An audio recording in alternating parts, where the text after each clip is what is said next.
বিসমিল্লাহির রহমানির রহিম। আসসালামু আলাইকুম ওয়া রাহমাতুল্লাহি ওয়া বারাকাতুহু। এই কাজগুলো করলে আল্লাহ আপনার উপর রাগান্বিত হন। এড়িয়ে চলুন। প্রিয় ভাই, বোন, বন্ধুগণ, মানুষের জীবনের সবচেয়ে বড় লক্ষ্য হওয়া উচিত আল্লাহর সন্তুষ্টি অর্জন করা। কারণ দুনিয়ার সমস্ত সাফল্য, সম্পদ, সম্মান সবকিছুই অর্থহীন হয়ে যায় যদি আল্লাহ আমাদের প্রতি অসন্তুষ্ট হন। কোরআন ও হাদিসে এমন কিছু কাজের কথা স্পষ্টভাবে উল্লেখ আছে যেগুলো করলে আল্লাহ রাগান্বিত হন। একজন সচেতন মুসলিম হিসাবে আমাদের দায়িত্ব হল এই কাজগুলো চিহ্নিত করা এবং তা থেকে দূরে থাকা।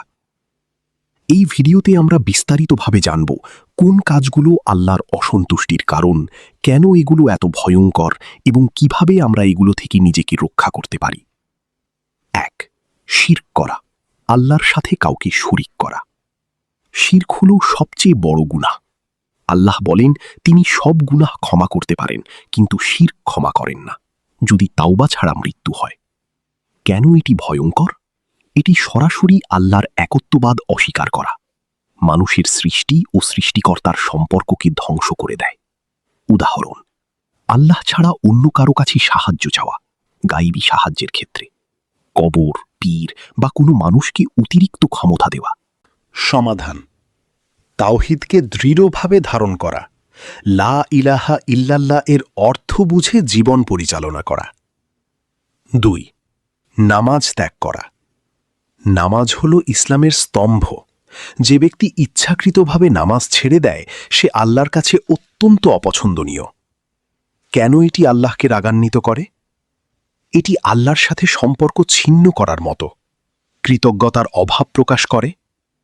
বাস্তবতা: আজ অনেকেই ব্যস্ততার অজুহাতে নামাজ ছাড়ে। এটা খুব বিপজ্জনক।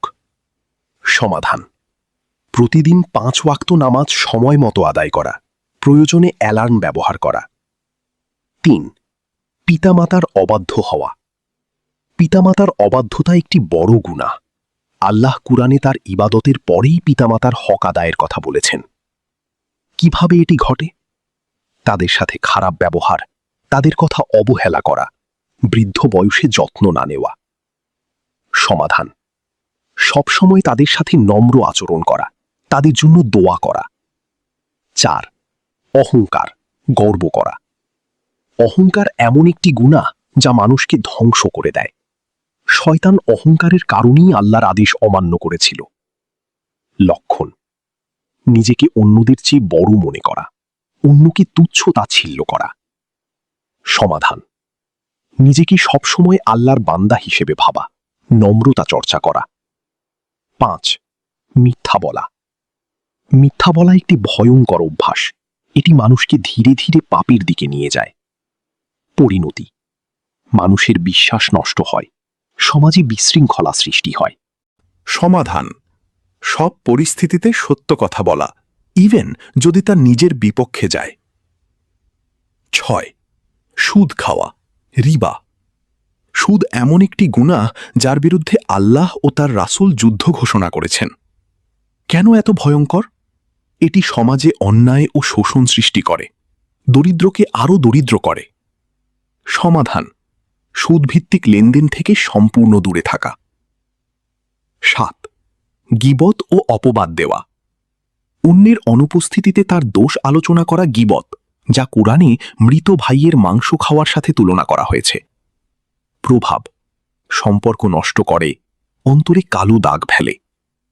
সমাধান: কাউকে নিয়ে কথা বলার আগে ভাবুন এটা কি সত্য এবং দরকারি। 8. হারাম উপার্জন করা। অবৈধ উপায়ে আয় করা, ঘুষ, প্রতারণা, চুরি আল্লাহকে অত্যন্ত রাগান্বিত করে। সমস্যা: এই টাকা দিয়ে ইবাদত কবুল হয় না, জীবনে বরকত থাকে না। সমাধান: হালাল উপার্জনের চেষ্টা করা, যত কষ্টই হোক। 9. অন্যায় ও জুলুম করা। কাউকে কষ্ট দেওয়া, তার হক নষ্ট করা এসব বড় গুনাহ। উদাহরণ: কর্মচারীর হক না দেওয়া, দুর্বলকে অত্যাচার করা। সমাধান: ন্যায় বিচার করা, কারো হক নষ্ট না করা। 10. আল্লাহর রহমত থেকে নিরাশ হওয়া। অনেকেই মনে করে আমি এত গুনাহ করেছি, আল্লাহ আমাকে ক্ষমা করবেন না। এটা ভুল। কেন এটি খারাপ? এটি আল্লাহর অসীম রহমতকে ছোট করে দেখা, শয়তানের ফাঁদ। সমাধান: যত গুনাহই হোক, তওবা করুন, আল্লাহ অবশ্যই ক্ষমা করবেন। 11 দুনিয়াকে সব কিছু মনে করা। যখন মানুষ আখিরাত ভুলে শুধু দুনিয়ার পেছনে দৌড়ায়, তখন সে আল্লাহর অসন্তুষ্টির দিকে চলে যায়। সমাধান: দুনিয়া ও আখিরাতের মধ্যে ভারসাম্য রাখা। 12 কুরআন থেকে দূরে থাকা। কুরআন আমাদের জীবন পরিচালনার গাইড, কিন্তু অনেকেই এটি পড়ে না, বোঝে না। সমাধান: প্রতিদিন অন্তত কিছু সময় কুরআন পড়া ও বোঝার চেষ্টা করা। প্রিয় ভাই ও বোন, আমরা সবাই ভুল করি, গুনাহ করি, কিন্তু সবচেয়ে গুরুত্বপূর্ণ হল আমরা কি সেই ভুলগুলো বুঝতে পারছি? আমরা কি আল্লাহর দিকে ফিরে আসছি? আল্লাহর রাগ ভয়ঙ্কর, কিন্তু তার রহমত তার চেয়েও অনেক বড়। তাই আজ থেকেই সিদ্ধান্ত নিন, গুনাহ থেকে দূরে থাকব, নিয়মিত ইবাদত করব, মানুষের সাথে ভালো আচরণ করব। মনে রাখবেন, আল্লাহর সন্তুষ্টি মানেই প্রকৃত সফলতা, আর আল্লাহর অসন্তুষ্টি মানেই প্রকৃত ধ্বংস। আল্লাহ আমাদের সবাইকে এই গুনাহগুলো থেকে বাঁচার তৌফিক দান করুন। আমিন। এই কাজগুলো করলে আল্লাহ আপনার উপর রাগান্বিত হন। দ্বিতীয় পর্ব, আরও গোপন ও ভয়ঙ্কর গুনাহ, যা অনেকেই বুঝতেই পারেন না। প্রথম পর্বে আমরা এমন কিছু স্পষ্ট গুনাহ নিয়ে আলোচনা করেছি যেগুলো সবাই কম বেশি জানে, কিন্তু এই পৃথিবীতে এমন কিছু গুনাহ আছে যেগুলো খুবই সূক্ষ্ম, লুকানো, এবং অনেক সময় মানুষ বুঝতেই পারে না যে সে আল্লাহর অসন্তুষ্টির দিকে এগিয়ে যাচ্ছে। এই দ্বিতীয় পর্বে আমরা এমন কিছু গোপন ও ভয়ঙ্কর গুনাহ নিয়ে আলোচনা করব যেগুলো অন্তরকে ধ্বংস করে দেয়, আমলকে নষ্ট করে দেয় এবং ধীরে ধীরে মানুষকে আল্লাহ থেকে দূরে সরিয়ে দেয়। 1. রিয়া, লোক দেখানো ইবাদত। রিয়া এমন একটি গুনাহ যা অনেক সময় মানুষ বুঝতেই পারে না। এটি হলো ইবাদত করা, কিন্তু উদ্দেশ্য থাকে মানুষের প্রশংসা পাওয়া। উদাহরণ: নামাজ পড়ছে, কিন্তু মনে মনে ভাবছে মানুষ আমাকে ধার্মিক ভাববে। দান করছে, কিন্তু সবাইকে জানাচ্ছে। কেন এটি ভয়ঙ্কর? এটি ইবাদতকে সম্পূর্ণভাবে নষ্ট করে দেয়। বাহ্যিকভাবে ভালো দেখালেও অন্তরে শিরকের মতো অবস্থা তৈরি করে।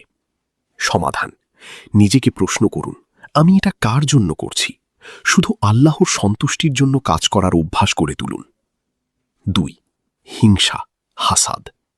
হিংসা এমন একটি আগুন যা প্রথমে নিজের অন্তরকেই পুড়িয়ে দেয়। লক্ষণ: অন্যের সুখ দেখে কষ্ট পাওয়া, অন্যের সফলতা সহ্য করতে না পারা। ভয়াবহতা: হিংসা নেক আমলকে এমনভাবে ধ্বংস করে যেমন আগুন কাঠকে পুড়িয়ে দেয়। সমাধান: অন্যের জন্য দোয়া করুন, আল্লাহ তাকে আরও দিন, এতে আপনার অন্তর পরিষ্কার হবে। 3. গোপনে গুনাহ করা। অনেকেই মানুষের সামনে ভালো থাকে, কিন্তু একা হলে গুনাহে লিপ্ত হয়। উদাহরণ: একা মোবাইলে হারাম কিছু দেখা, লুকিয়ে অন্যায় কাজ করা। কেন এটি মারাত্মক? এটি আল্লাহর ভয় না থাকার প্রমাণ, অন্তরকে অন্ধকার করে দেয়। সমাধান: সবসময় মনে রাখুন, মানুষ না দেখলেও আল্লাহ সব দেখছেন। 4. নিয়ত খারাপ রাখা। কোনো কাজ ভালো হতে পারে, কিন্তু নিয়ত খারাপ হলে তা গুনাহে পরিণত হয়। উদাহরণ: কারো সাহায্য করা, কিন্তু উদ্দেশ্য থাকে নিজের লাভ। ভালো কাজ করে মানুষের কাছে বড় হওয়া। সমাধান: প্রতিটি কাজের আগে নিয়ত ঠিক করুন, এটা আমি আল্লাহর জন্য করছি। 5. সময় নষ্ট করা, অপ্রয়োজনীয় কাজে ডুবে থাকা। সময় হলো মানুষের জীবনের সবচেয়ে বড় সম্পদ, কিন্তু অনেকেই এটি অবহেলায় নষ্ট করে। উদাহরণ: ঘন্টার পর ঘন্টা সোশ্যাল মিডিয়ায় সময় কাটানো, কোনো উপকার নেই এমন কাজে ব্যস্ত থাকা। কেন এটি গুনাহ? জীবন থেকে মূল্যবান সময় চলে যায়, আখিরাতের প্রস্তুতি নেওয়া হয় না। সমাধান: প্রতিদিন নিজের সময়ের হিসাব রাখুন। 6. আল্লাহর নিয়ামতের প্রতি অকৃতজ্ঞতা।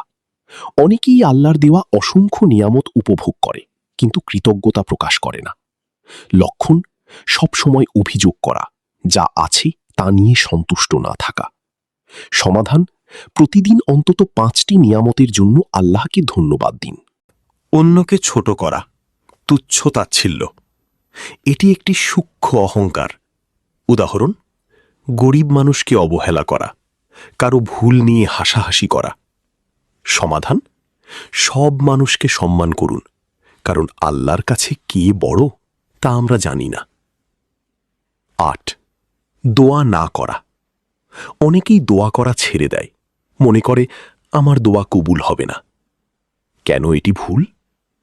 দোয়া না করা মানে আল্লাহর ওপর নির্ভর না করা। এটি এক ধরনের অহংকারও হতে পারে। সমাধান, সব সময় দোয়া করুন, ইভেন ছোট ছোট বিষয়েও। 9. গুনাহকে ছোট মনে করা। অনেকেই ভাবে এটা তো ছোট গুনাহ, কিছু হবে না। বাস্তবতা, ছোট ছোট গুনাহ জমেই বড় হয়ে যায়। সমাধান, কোনো গুনাহকেই হালকা মনে করবেন না। 10. আল্লাহকে ভুলে যাওয়া, গাফিল থাকা। এটি সবচেয়ে বড় বিপদগুলোর একটি। লক্ষণ, দিন কেটে যায় কিন্তু আল্লাহর কথা মনে পড়ে না, ইবাদতের প্রতি উদাসীনতা। সমাধান, জিকিরের অভ্যাস গড়ে তুলুন। সুবহান আল্লাহ, আলহামদুলিল্লাহ, আল্লাহু আকবার। 11. অন্যের গোপন দোষ প্রকাশ করা। কাউকে অপমান করার জন্য তার গোপন বিষয় প্রকাশ করা একটি বড় গুনাহ। সমাধান, অন্যের দোষ ঢেকে রাখুন, আল্লাহ আপনার দোষ ঢেকে রাখবেন। 12. তাওবা দেরি করা। অনেকেই ভাবে এখন না, পরে তাওবা করব। ভয়ঙ্কর সত্য, মৃত্যু কখন আসবে কেউ জানে না। সমাধান, গুনাহ করার সাথে সাথেই তাওবা করুন। হৃদয় কাঁপানো বাস্তবতা। প্রিয় ভাই ও বোন, এই গুনাহগুলো সবচেয়ে ভয়ঙ্কর, কারণ এগুলো অদৃশ্য, মানুষ দেখে না, কিন্তু আল্লাহ দেখেন। আপনি হয়তো নামাজ পড়ছেন, রোজা রাখছেন, কিন্তু এই গোপন গুনাহগুলো যদি অন্তরে থাকে তাহলে সব আমল নষ্ট হয়ে যেতে পারে। আজ নিজেকে প্রশ্ন করুন, আমি কি সত্যিই আল্লাহর জন্য বাঁচছি? আমার অন্তর কি পরিষ্কার? আমি কি গোপনে গুনাহ করছি? মনে রাখবেন, আল্লাহ শুধু আপনার কাজ দেখেন না, আপনার অন্তরও দেখেন। গোপন গুনাহ ত্যাগ করাই আসল তাকওয়া। বন্ধুগণ, আজই সিদ্ধান্ত নিন, আমি আমার অন্তরকে পরিশুদ্ধ করব। আমি গোপন গুনাহ থেকে দূরে থাকব। আমি শুধুই আল্লাহর সন্তুষ্টির জন্য বাঁচব। আল্লাহ আমাদের সবাইকে এই গোপন গুনাহগুলো থেকে বাঁচার তৌফিক দান করুন। আমিন। এই কাজগুলো করলে আল্লাহ আপনার উপর রাগান্বিত হন। 3য় পর্ব, সবচেয়ে বিরল, গভীর ও উচ্চ স্তরের গুনাহ, যা শুধু সচেতন হৃদয়ই বুঝতে পারে না। প্রথম ও দ্বিতীয় পর্বে আমরা প্রকাশ্য ও গোপন গুনাহ নিয়ে আলোচনা করেছি, কিন্তু আজকের এই 3য় পর্বে আমরা এমন কিছু গুনাহ নিয়ে কথা বলবো যেগুলো এতটাই সূক্ষ্ম, এতটাই গভীর যে অনেক ইবাদতকারী মানুষও বুঝতে পারেন না যে তারা এর মধ্যে জড়িয়ে পড়েছেন। এই গুনাহগুলো সরাসরি কাজের মাধ্যমে নয়, বরং হৃদয়ের অবস্থা, চিন্তা ও আধ্যাত্মিক দুর্বলতার মাধ্যমে সৃষ্টি হয়। 1. নিজের আমল নিয়ে অহংকার করা, উজুব। এটি এমন একটি গুনাহ যা অনেক নেককার মানুষকে ধ্বংস করে দেয়। কিভাবে হয়? আমি অনেক নামাজ পড়ি, আমি অন্যদের থেকে ভালো। কেন এটি ভয়ঙ্কর? এটি শয়তানের গুনাহের মতো। মানুষ নিজের ভুল দেখতে পায় না। সমাধান, সবসময় মনে রাখুন, আমার যা কিছু ভালো সবই আল্লাহর দয়া। 2. অন্যের ইবাদতকে তুচ্ছ মনে করা। লক্ষণ, ওর নামাজ ঠিক না, ও তো কিছুই জানে না।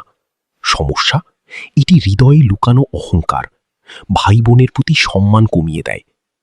সমাধান, অন্যকে ছোট না করে নিজের আমল ঠিক করার দিকে মন দিন। 3. আল্লাহর পরিকল্পনা নিয়ে সন্দেহ করা। এটি খুব সূক্ষ্ম কিন্তু বিপজ্জনক।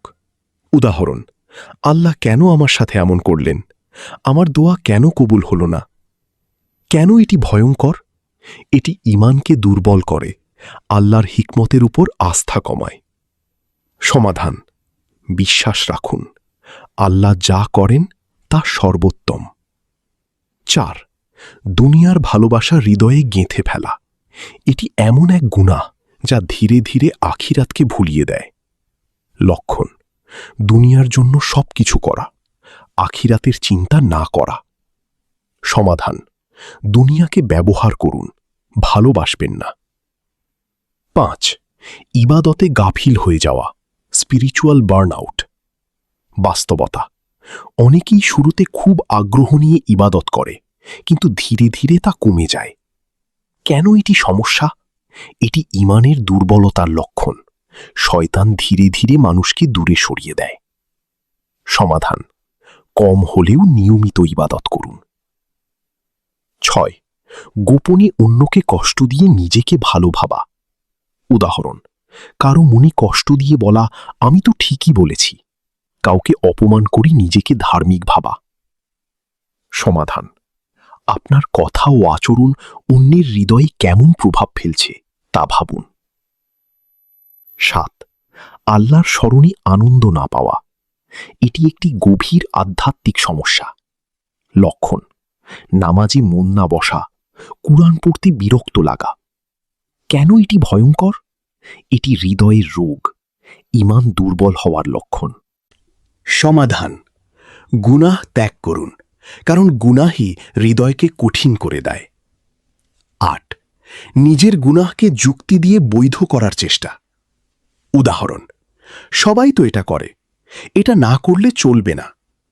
সমস্যা: এটি আত্মপ্রবঞ্চনা, সত্যকে অস্বীকার করা। সমাধান: সত্যকে মেনে নিন, ইভেন যদি তা কঠিন হয়। 9. অন্যের প্রশংসা পেতে ইবাদত বাড়ানো। এটি রিয়ার আরও সূক্ষ্ম রূপ। উদাহরণ: কেউ দেখলে বেশি ইবাদত করা, প্রশংসা পেলে খুশি হওয়া। সমাধান: গোপনে বেশি ইবাদত করুন। 10. আল্লাহর ভয় না থাকা, তাকওয়ার অভাব। লক্ষণ: গুনাহ করার পরও কোনো অনুশোচনা না থাকা, ইবাদাতে অলসতা। সমাধান: মৃত্যু ও আখিরাতের কথা বেশি বেশি স্মরণ করুন। 11. অন্তরে কপটতা, নিফাকের সূক্ষ্ম লক্ষণ। লক্ষণ: মুখে ভালো কথা, কাজে ভিন্ন। মানুষের সামনে একরকম, একা হলে অন্যরকম। সমাধান: নিজেকে সত্যবাদী ও স্বচ্ছ রাখুন। 12. আল্লাহর সাথে সম্পর্ক দুর্বল হয়ে যাওয়া। এটাই সবচেয়ে বড় বিপদ।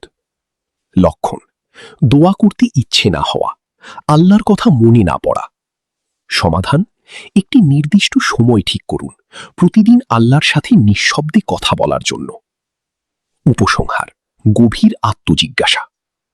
প্রিয় ভাই ও বোন, এই গুনাহগুলো এতটাই সূক্ষ্ম যে অনেক সময় একজন নামাজি, রোজাদার মানুষও এর মধ্যে ডুবে থাকতে পারে, না বুঝি। আচ্ছা, আপনি হয়তো বাইরে থেকে খুব ভালো, কিন্তু ভেতরে কি হচ্ছে? আজ নিজেকে জিজ্ঞাসা করুন, আমার ইবাদত কি সত্যিই খাঁটি? আমার অন্তরে কি অহংকার, হিংসা বা সন্দেহ আছে? আমি কি সত্যিই আল্লাহকে ভালোবাসি? মনে রাখবেন, আল্লাহ আপনার চেহারা বা বাহ্যিকতা দেখেন না, তিনি দেখেন আপনার অন্তর। অন্তর ঠিক না হলে কোনো আমলই পূর্ণ হয় না। শেষ বার্তা: হৃদয়ে আঘাত করা বাস্তবতা। একদিন আপনি একা হয়ে যাবেন। না থাকবে পরিবার, না থাকবে বন্ধু, না থাকবে এই দুনিয়ার কিছুই। শুধু থাকবে আপনার আমল এবং আপনার অন্তর। সেদিন যদি আল্লাহ বলেন, তুমি বাইরে ভালো ছিলে কিন্তু ভিতরে নষ্ট ছিলে, তাহলে কি হবে? আজই সিদ্ধান্ত নিন, আমি আমার অন্তরকে পরিশুদ্ধ করব। আমি গোপন ও সূক্ষ্ম গুনাহ থেকেও দূরে থাকব। আমি শুধুই আল্লাহর সন্তুষ্টির জন্য। আল্লাহ আমাদের সবাইকে এই গভীর গুনাহগুলো বুঝার ও তা থেকে বাঁচার তৌফিক দান করুন। আমিন ইয়া রাব্বাল আলামিন। এই পর্যন্ত ভিডিওটি দেখার জন্য আপনাকে অসংখ্য ধন্যবাদ। ভালো লাগলে লাইক, শেয়ার এবং ফলো দিয়ে উৎসাহিত করবেন এবং সাবস্ক্রাইব করে পাশে থাকবেন, যাতে এই ধরনের ভিডিও আপনাদের কাছে পৌঁছে দিতে পারি এবং এই রকম ভিডিও দেখে আমাদের অন্তরাত্মাকে পরিশুদ্ধ করতে পারি। আসসালামু আলাইকুম ওয়া রাহমাতুল্লাহি ওয়া বারাকাতুহু।